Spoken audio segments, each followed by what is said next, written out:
Let's begin. It's always hard losing someone you love.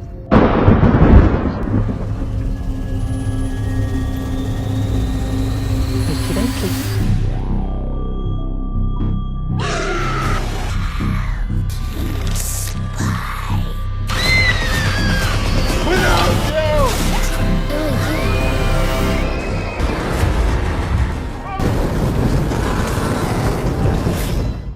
Back in 2022, Winnie the Pooh was made public domain, which means anyone and everyone can do whatever they wanted to with the story.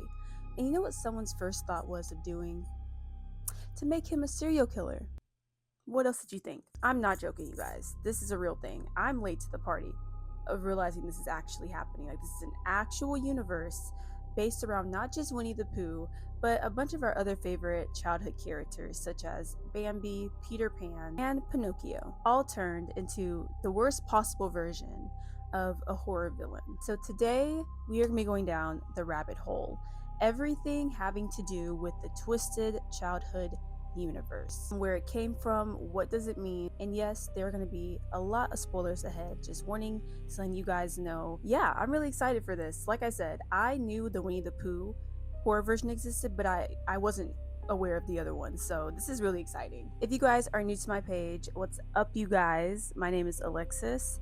I talk about film, fashion, my life, everything surrounded around that. I am a big horror fiend. I love horror movies very, very much. If you guys like things creepy, scary, conspiracies, things like that, follow for more, because a lot is coming this way. October is very, very, very much approaching, and I'm so excited. Okay, that's all I wanted to say. Don't forget to follow my socials. I'll put everything on the screen. Y'all know what the deal is. Now let's get into this twisted childhood universe, because baby, when I say I spent the past 3 days watching every movie in this trilogy, this information has to go somewhere. So before we get into the movies, I just want to sit with something for a second. These shows and these stories that we grew up with, they aren't just for like entertainment. I always think very deeply about anything that is film related that's dropped. I feel like everything always has a meaning. Everything has a meaning to it. Everything has a purpose behind it. No matter how much some of these directors want to say, some of them don't. I truly think that all of our childhood shows were meant for protection, right? So Winnie the Pooh, Bambi, Peter Pan, these are stories that were built around our innocence as kids. And it gives us this idea the world is safe enough to be curious about. And I think that's the whole point of childhood media. It's meant for the idea of rose-colored glasses. You guys know, like that Paramore song? Yeah, everything is just meant to be seen in this certain way. And when you get older, it's not like that whatsoever. They lied. They lied to you. They lied to us. Because what happens when you take those rose-colored glasses off? And what happens to the thing that is meant to protect us? And it's taken away. We come up with these films. Yeah. And I think that's why the concept works so well for us. Because let's be honest here, some of these movies, I'm gonna let y'all read my shirt, real bad. Real bad. Just janky, low budget horror movies. But it's really about what happens when that protection disappears and it turns on us in ways we do not expect. But you know what, Pookies? Keep that lens on, because these films we're going to be talking about today, it's going to change your mind about a lot of what you probably watched when you were younger. I know for sure for me, I can't look at the Pooh the same. I just can't. So you're probably wondering, Alexis, where the heck did this come from? Where did this idea come from to make a trilogy, a movie universe, fighting with Marvel over taking childhood characters and doing that to them? Well, thanks for asking that question. The Twisted Childhood Universe is sometimes called the Poohniverse, is the brainchild from the director Rhys Frake Waterfield. Now, he realized that all of these classic children characters, the ones from stories written before a certain year, are public domain, meaning legally, anyone can do whatever they want to, create whatever they want to from that. So, he built a whole horror franchise, turning them into slashers, starting with Winnie the Pooh, Blood and Honey in 2023. So this film actually was not known for its scripting, obviously, and its storytelling obviously, it went viral. Just the shock value alone, having Winnie the Pooh being in this setting, people just could not believe that. And it was all over TikTok, all over YouTube. It was just everywhere. And that success from that film, and I say that very lightly, I mean, you guys know certain films that are like very low budget, they're like really bad. Like they pop off for some reason. But this is one of those films that did. And because of that, it opened the door for so many other films to come after, like Bambi, The Reckoning, Blood and Honey 2. They're all part of the same shared universe. And when I mentioned earlier it's competing with Marvel, I really mean it's like generally structured just like Marvel. Look, I feel like they need to be a comic con. You know, they need to be on the stage. And a lot of people, I don't know why this theory is thrown out there, but a lot of people think that a crossover may happen in the future. And honestly, if that does happen, I would be so freaking happy. That would be kind of cool. Like, imagine seeing the Punisher against Piglet. But look, I would put some money towards it. Okay, so let's just get into the films. I'm going to go in chronological order from the first film that was released to the most recent one, which I did watch. And I'm going to give some spoilers here and there, just letting you guys know if you haven't seen any of them, just letting you know that. First, we're going to start with Winnie the Pooh, Blood and Honey. You guys know, I got my iPad. So this film opens with the origin of the story. We all know the story of Winnie the Pooh. And Christopher Robin, his bestie, Piglet, Owl, Rabbit, and Eeyore. They all grew up together in the 100-Acre Woods. Honestly, in this movie, it does not look like the 100-Acre Woods. It doesn't. It looks like the backwoods of the 100 acres. It starts with Christopher Robin in college, and he's actually married.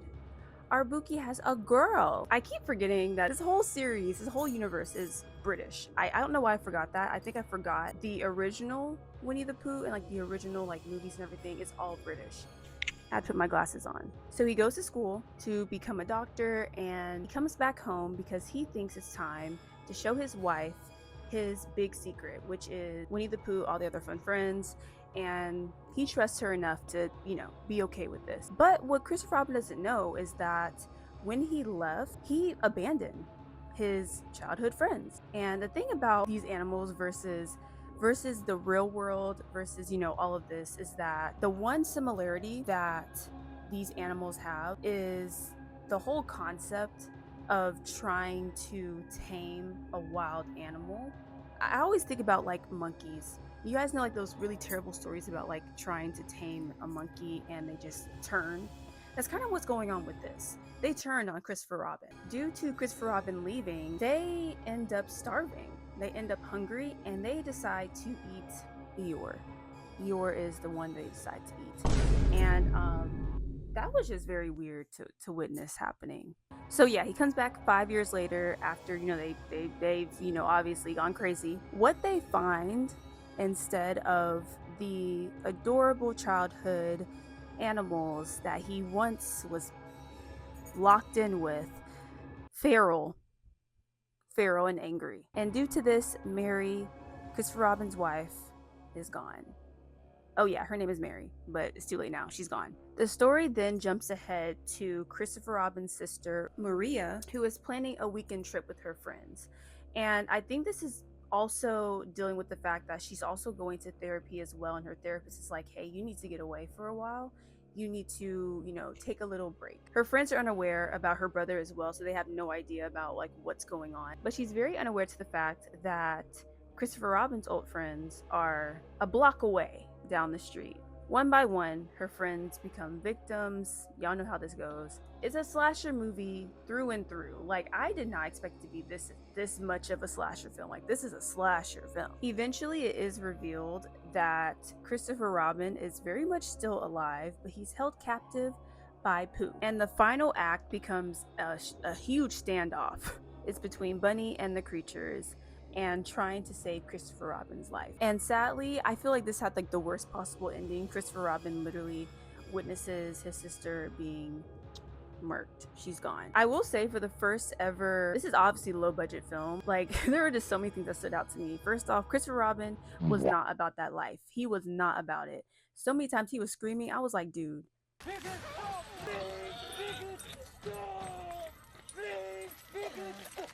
And you're a doctor, man. And along with Bunny's friends, you know, the victims just being total oddballs, just not understanding the whole, like, what's going on. Like, if the lights go off, girl, that means something bad's about to happen. When I tell you guys the scripting was off, there were times the scripting was really, really off. We can't judge though. This is just the first film. You know, it's the first film out of many that are gonna be made. And you guys are gonna be very impressed because I was impressed by how the quality got better as the films kept being made. The biggest thing I did take from this film though, and the Blood and Honey Part 2, which we are about to get into, you really cannot just be abandoning these animals. You really cannot. The setting of this film, I feel like it's really cool how the directors twisted it for us. You know, I think taking that real life element of like, you leave an animal, okay, bet, you know, don't make it angry. Seeing the effects of that, I think was really awesome to see. So now we're picking up to Winnie the Pooh, Blood and Honey 2. And this one is really just a continuation. We are still with Christopher Robin, maybe like a couple years after the whole, you know, situation happened, you know, we don't talk about it. But let's just say Pooh and Christopher Robin are not on good terms. They do not like each other. They're actually plotting their next, you know, revenge on Christopher Robin's part. Pooh just still being an angry ass bitch. Christopher is now a young doctor, but obviously the town does not trust him because they don't know what he knows and what he's seen. In the last movie, Pooh and friends, I'm gonna say friends for like Eeyore and all of them. Actually not Eeyore, Eeyore's gone. Piglet, Owl, all of them. Their house burned down, so now they are in hiding. The film starts off with 3 university students who are killed by Pooh and his friends after they disturb them. I personally, my thing is like, they were far away, but also knowing how they are, all of the woods is the 100 acres for them. Because of this, a group of, at first I thought they were like military guys. I thought it got too far to like the government level, like they were trying to track them down, but it was just a group of guys who were trying to get back at Pooh and Piglet for retaliation of killing the university students. So these hunters ambush them. Pooh kills most of the hunters back. One of Christopher Robin's childhood friends, Aaron, is one of the hunters that survives. Here is the part in the film where I literally got so confused, and you guys can correct me on this because maybe I just haven't seen all the Pooh movies or shows. Christopher Robin has a twin brother.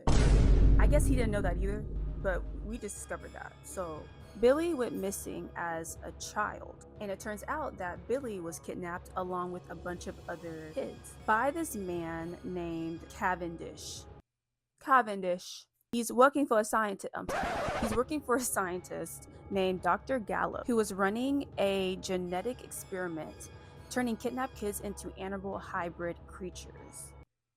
Yeah, we're going there. We're going there. Okay, I'm gonna need you guys to hold my hand for this. I'm gonna need you to hold my hand. Hold my hand. Hold my hand. Okay? What I'm about to tell you just changes everything. Like this was like the big kicker for me. I was like, okay, you know, you got me invested. Turns out Billy is Winnie the Pooh. Yeah.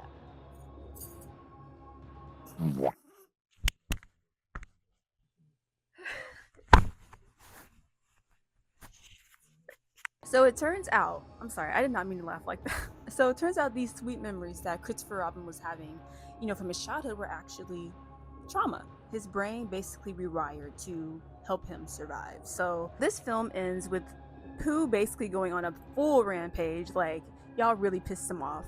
Y'all really did. He goes on a full rampage through the town, and I think there was actually a rave event that was going on that Christopher was gonna go to, but yeah, other things happened. So I don't blame him for not showing up. But Pooh showed up, and he just went through that whole hoe.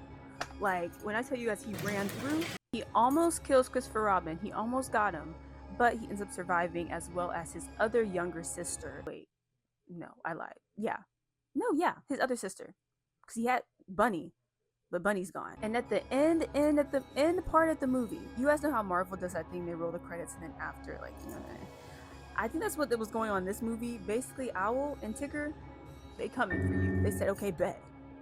You want to see fire? I'll show you fire. I also forgot to mention this. This was probably the most funniest, the most stupidest, funniest scene ever. At the beginning of the film, with the 3 university girls and the RV, tell me why. The RV is flipped over, right?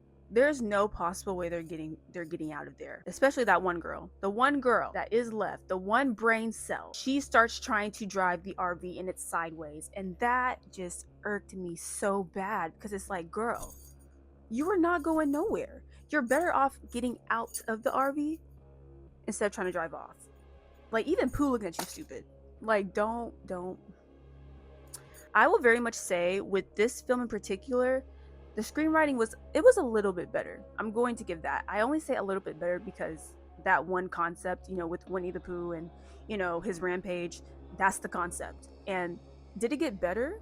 A little bit. I'm going to bring this up again because there is a third movie in development, and I will be watching. Christopher Robin is tired. I know he's tired. Watch him be like 45 in the next movie. He almost there.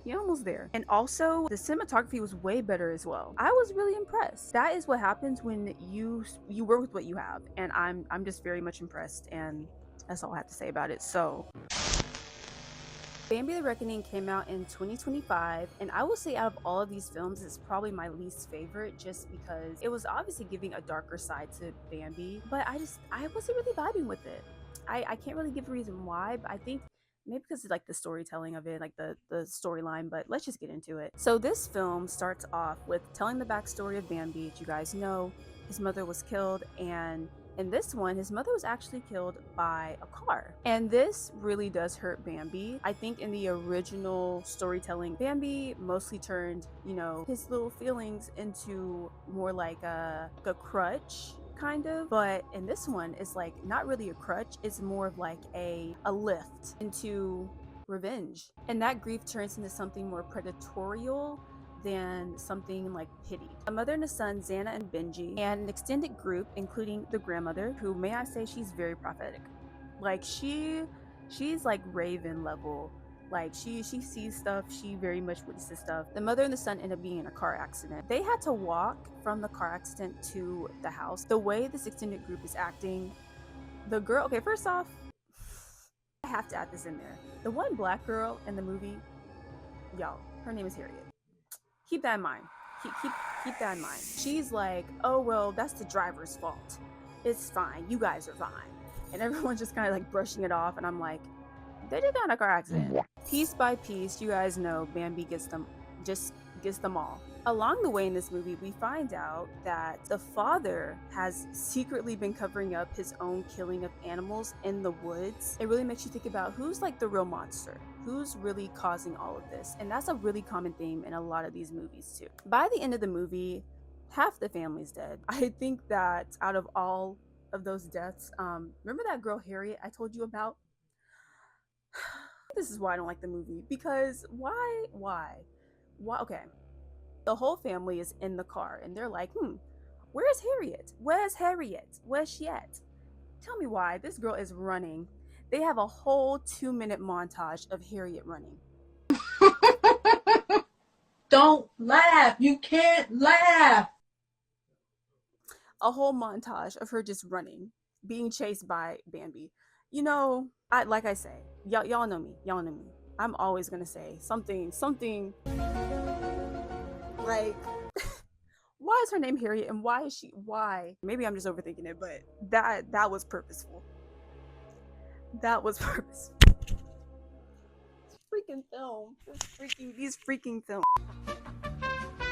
Yeah, the film just ends on this strange note of continuation, basically stating that Bambi's not done, babes. He's not done. Well, actually, Bambi is done. Let me clarify myself. Bambi's mate ends up having a fawn, and right as the fawn is being introduced to Bambi, Hunter comes in and just ruins it all. It's always a man, It's always a man that has to kill the plans. So even though this wasn't my favorite film in the whole universe, I think regardless, I was very surprised a lot of the time. It was very unpredictable a lot of the time. And my favorite scene from this whole entire movie was when the family is driving off after Harriet's gone. They get stopped by a tree stump. And a normal person would think, okay, this isn't a pretty big tree stump, I can drive around it, The dad starts panicking. He starts losing his mind. He starts blaming everything. He starts blaming the son.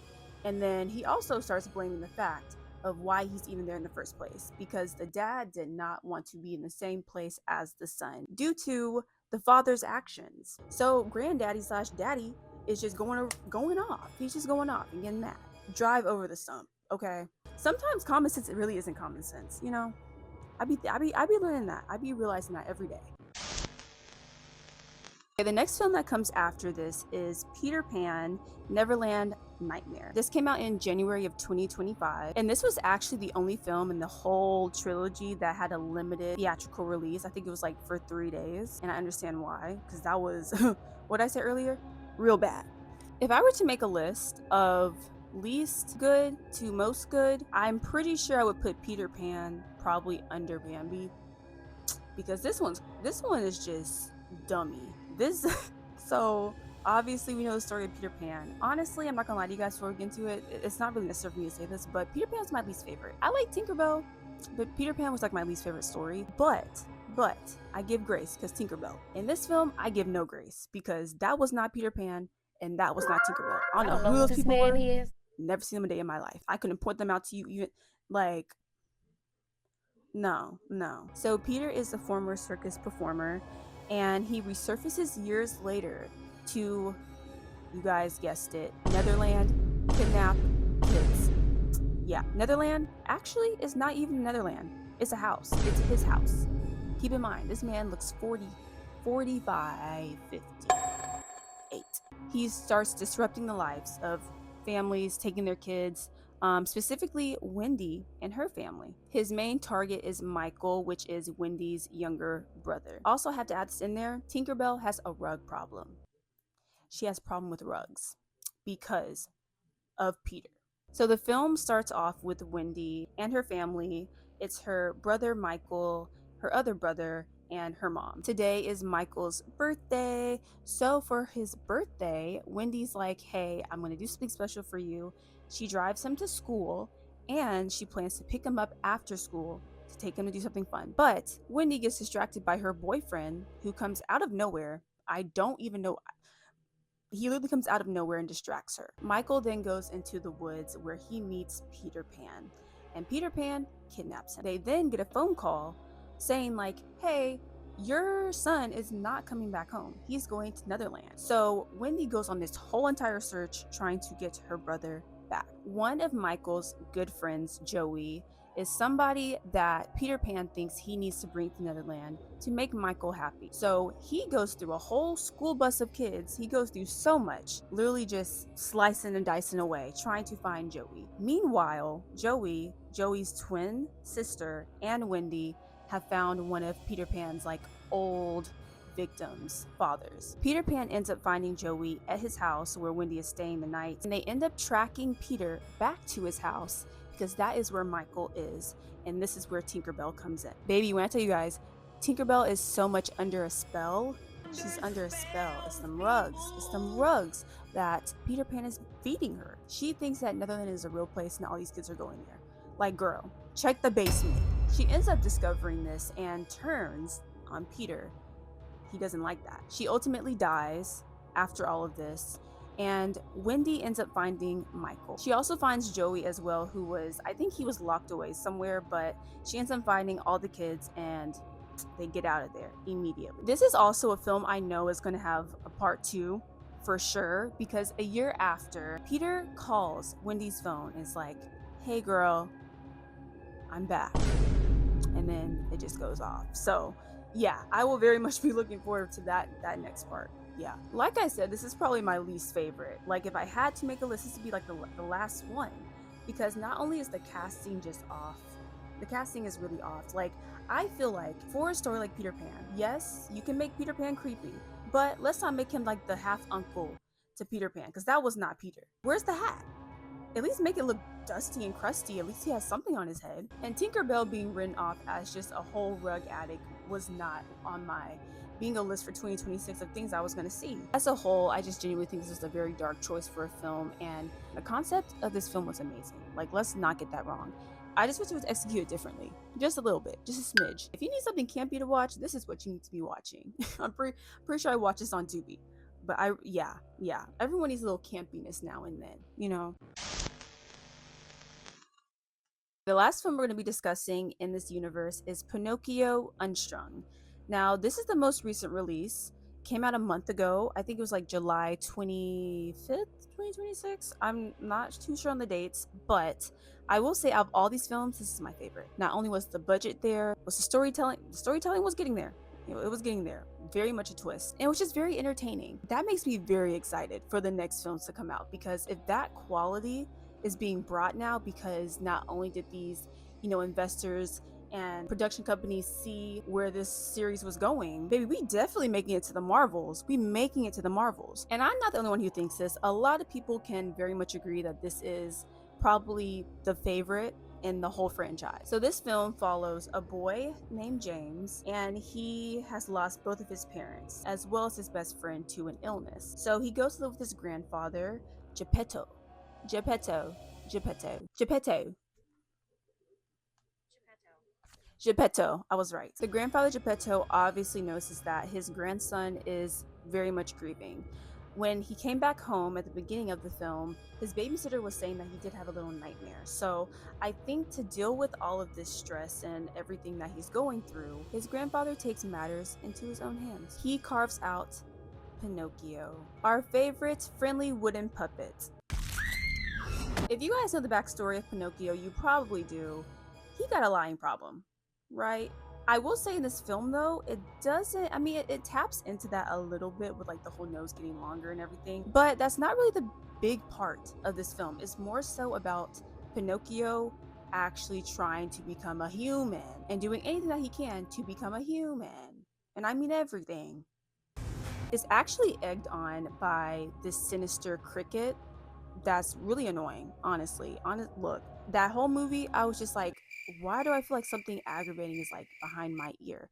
Oh, look, it's the cricket. He kind of acts like this corrupted conscience of Pinocchio's. James decides to bring Pinocchio into the real world, decides to bring him to school with him, wants him to experience what it's like. Because at this point, James has told Pinocchio that you are a friend now. You are a friend. They did like the whole handshake, they did the whole 9 yards. He even explained the backstory of his friend that did pass away. And right off the bat, James told Pinocchio, look, I'm gonna need you to act like a toy. I'm gonna need you to act like a toy. Act your part.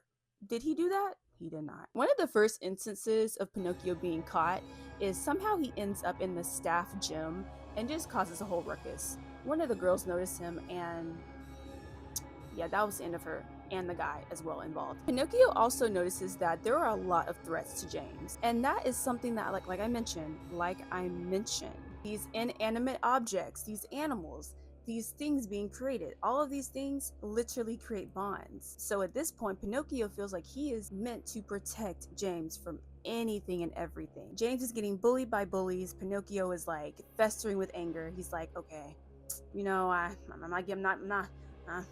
The second instance of Pinocchio being very overprotective, he gets very concerned at the dentist's office while James is getting his teeth done. Keep that in mind. On the way home, the driver of, I'm guessing it was an Uber or a taxi, he notices Pinocchio, and then he somehow gets him in a car accident. I would get if I saw a moving puppet in my car, not saying I would react the same, but I probably would have reacted the same. After all of this happens and James is in the hospital, Pinocchio is like, you know what, I'm taking matters into my own hands, and I'm getting back at every single person that's hurt James. Yeah, he just goes on a whole list, starting with the man in the car accident. He literally takes his heart and his like intestines. So not only is he trying to get revenge for James, he's also trying to get all the things that he needs to be a human. Then he goes to the dentist. We cannot forget about the dentist. First off, she was doing her job.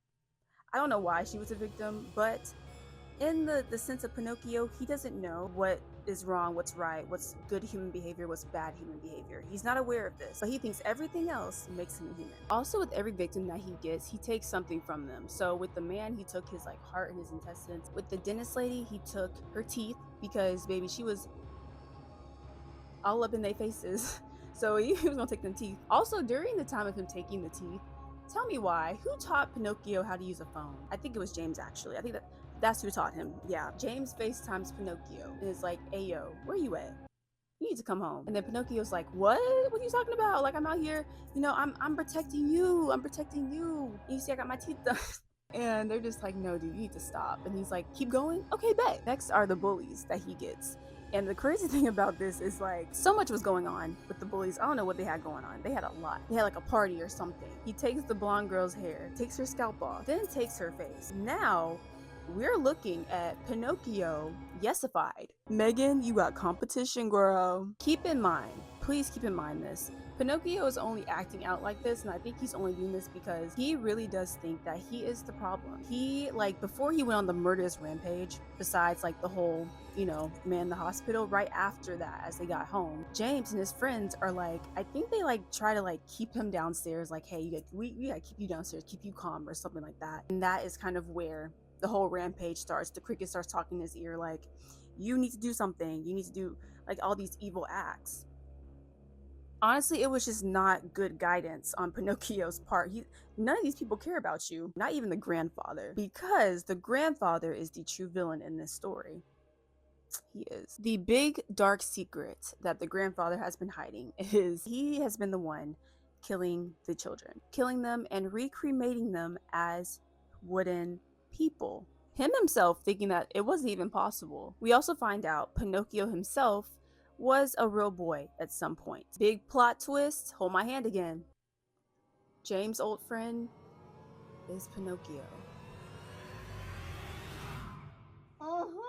So because of this big reveal, James and Pinocchio team up to get the grandfather. They end up trapping him in the workshop, and guess what? They burn that hoe down. In the process of this, he does end up losing his other friend as well. At the end of the film, though, we catch Pinocchio stating that he did not enjoy doing any of that stuff that he was doing. He did not enjoy the killings. He did not enjoy none of it.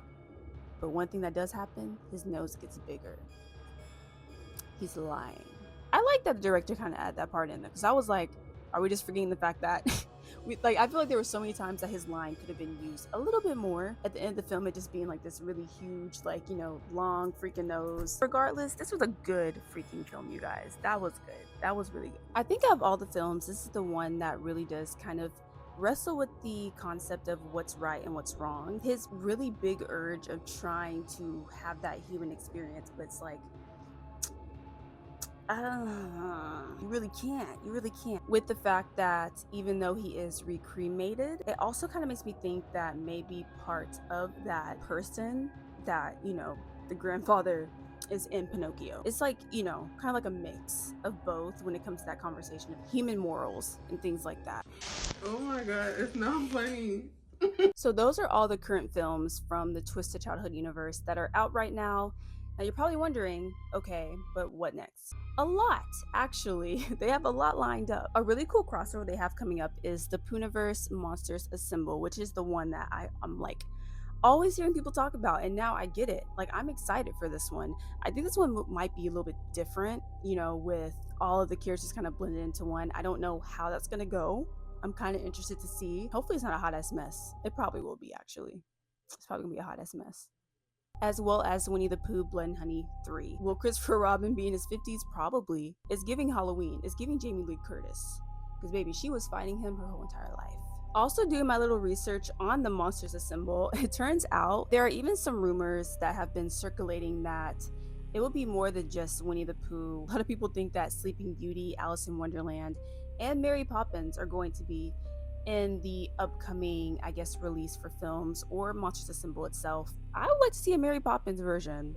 I would. Also, on top of that, with Blood and Honey 3, they're going to be bringing in some other characters as well to the 100 Acres. They have Kanga, Rue, and the Heffalumps. So, child, we'll see what they up to. So, what is it that these movies teach us besides all the low budget goriness that's going on? Personally, I think it's this. Every single one of these films is about what happens when protection disappears. All of them turn loose, and there's no way to go back from that. And these characters didn't start off as monsters. I think it was the situations that made them monsters. It's those rose-colored glasses, right? Would this would have happened if we were younger and watching all that? Like, no, that would have not happened whatsoever. But now that we're older and seeing things through a whole different perspective, and also having people that have these perspectives as well, and sharing them with us. It's very interesting. But that is the Pooniverse. I'm impressed. I am very, very impressed. I knew the comparisons between Marvel, DC, and what would they call this? The TCU. Ooh, I like that. Yep, that's a nice ring to it. I did not know what I was going to expect. Obviously, I knew it was going to be a low budget, starting off low budget type of film with a crazy story, nothing that made sense. But the more I went into it, the more I watched these films, it kind of does make sense. I recommend you guys watch all of these films. Maybe not the Peter Pan one, but the other ones, I recommend for sure. Have you guys seen any of these films? Definitely let me know. Comment down below. I have to have someone to talk about it with. But comment down below. Let me know your favorite movie from this universe. What's your least favorite? Everything. Let's just chat about it. Also, don't forget to follow my social medias. Y'all know by the end of the video, I just be like, okay, like y'all know where to find me. If you guys have any recommendations for movies or anything like that, let me know. Follow me on Letterboxd. Let me know on there. But I will see you guys in next week.